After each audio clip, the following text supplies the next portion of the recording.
யாருப்பா இந்த ஜென்சி? எந்த இயர்க்குள்ள இருந்து எந்த இயர்ல வருவாங்க? நான் சொல்றேன்.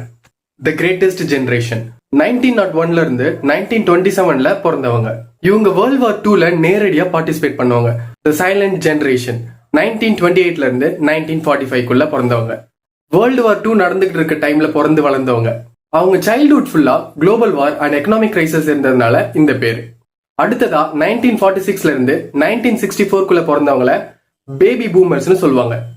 ஏன்னா வேர்ல்டு வார் 2 முடிஞ்சதுனால உலகம் ஃபுல்லா ஹெவியா பாப்புலேஷன் இன்க்ரீஸ் ஆச்சு. Baby boom. அதனால பேபி பூமர்ஸ்னு வச்சுட்டாங்க. 1965ல இருந்து 1980க்குள்ள பிறந்தவங்கள ஜெனரேஷன் எக்ஸ்னு சொல்லுவோம், அதாவது ஜென் எக்ஸ். மில்லியனல்ஸ் அதாவது ஜெனரேஷன் ஒய் 1981ல இருந்து 1996க்குள்ள பிறந்தவங்க. இவங்க தான் இன்டர்நெட், மொபைல் போன்ஸ் இதெல்லாம் உலகத்துல ஃபேமஸ் ஆகும் போது முதல் தடவையா வாங்கி பயன்படுத்தினவங்க.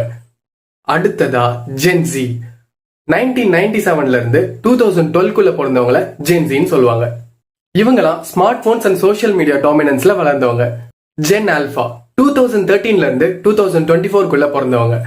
அண்ட் இவங்க பேண்டமிக்க சின்ன வயசுலயே பார்த்தவங்க. ஐபேட்ஸ், ஸ்மார்ட் டிவைசஸ் தான் இவங்களோட பேசிக்கான டாயே. ஜென் பீட்டா 2025ல இருந்து 2039க்குள்ள பிறக்கிறவங்க. இவங்க இப்போ கரண்டா ஸ்டார்ட் ஆயிருக்க generation. Artificial intelligence, virtual reality, robotics எல்லாமே எவ்ரிடே லைஃப்ல நார்மலா இருக்கும்போது வளர போறவங்க. அண்ட் இதுல நான் ஜென்சி. நீங்க என்ன கேட்டகரிக்குள்ள வருவீங்கன்றத கமெண்ட்ல சொல்லிட்டு போங்க.